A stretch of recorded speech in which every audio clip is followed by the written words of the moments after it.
Yes, ladies and gentlemen, that is it. England yet again are knocked out of the World Cup. I made this video 4 years ago in 2018 when we had just got knocked out of Croatia. Yes, I was in tears in that video. That was pretty funny. I feel like crying right now, to be honest with you, but I'm not going to. Just mixed feelings, man. You've always got that feeling after a game of football if your team loses or decisions don't go your way. You've always got a feeling of just being like genuinely like angry and riled up sort of thing. Just need to let that go now, to be honest. There's no change in the outcome of the game. It's finished now. France, start things off. France was shit. France just weren't good at all. I think if Brazil was still in the World Cup and they met that French team in the final, which is what a lot of people probably predicted, that Brazil team beats that French team. I even think if it's France-Croatia again in the final this year, I think Croatia can drag out the game long enough for it to go all the way to extra time or penalties, and they will beat them in extra time or penalties. I think Croatia have the bigger opportunity there. I don't think if it goes to penalties or extra time that Argentina do beat them. Croatia are very good at dragging games out. France need to be careful of that. England, I don't know what much more we could have done realistically in open play, at least. It obviously not in open play, things like set pieces. England have always been good with set pieces. We need to be so much better there. The free kick from Rashford was good at the end. Don't get us wrong, just a little bit further down. You're talking inches further down. It's hitting off the underside of the crossbar and over the line. That's what it's doing. What else? You got the Harry Kane penalty miss. Harry Kane's pen. I don't want to dig into the fella that much because he must feel like a bag of shit in that change room right now. As I speak right now, he'll be crying in that change room, and I don't blame him.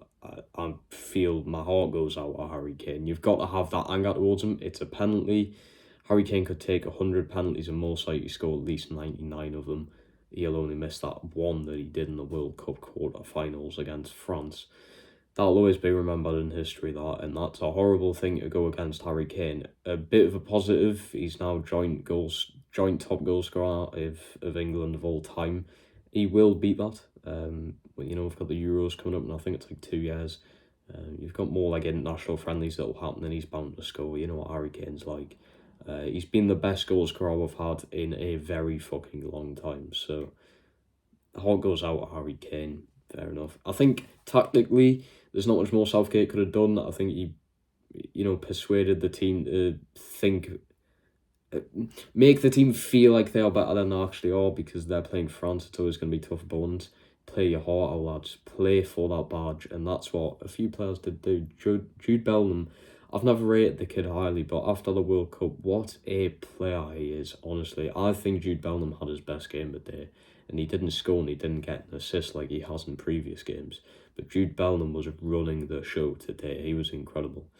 I think Phil Foden should have went off a lot earlier for Rashford. I think Rashford should have went on for Foden in like the 55th to 60th minute. If Phil Foden didn't change anything in the first 10 to 15 minutes of the second half, get Rashford on. Fresh legs, bit of pace. He loves his set pieces. Rashford can get into good goal scoring opportunities. He's a lot of the time played up front, like in a striking position for Manchester United. It's just not what Southgate done, but he cannot take any of this out on Southgate. I think Southgate will stay the England manager. I always said if we do anything but win the World Cup in 2022, that Southgate would be sacked, but I think this game's proven that I don't think the team's ready enough. I don't think that team's ready. I think if we won the World Cup, it just wouldn't seem right. The team doesn't seem ready. There's still bits and pieces missing. And I feel like there could be upgrades elsewhere. For the players you bring in there, I don't know. But you've got to think in the next World Cup, everyone's going to be 4 years older. That's the problem. I'm going to be 22 when the next World Cup is a thing. So much will change in my life in the next 4 years, guaranteed. Not to promise some stuff because I wouldn't want some stuff to happen, but a lot can change in 4 years, especially at the age I'm at now. A lot can change. A lot of players will change. You've got Jude Bellingham. Jude Bellingham's, what, is he 19 now? I think he's 19.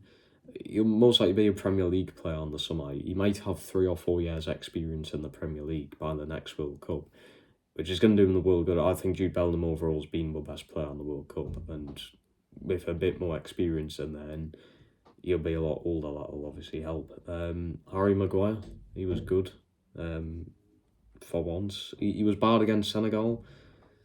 He wasn't great against Wales, but he didn't need to do that much against Wales, realistically. He was good today. He was good. Stones was all right. Kyle Walker had done as much as he could against Mbappe. Like, no one in the world's defending Mbappe, no matter who you put on him. No one's going to defend him, but I think Kyle Walker done very well. It was more like Giroud was a bit of a bigger problem, to be honest, I feel.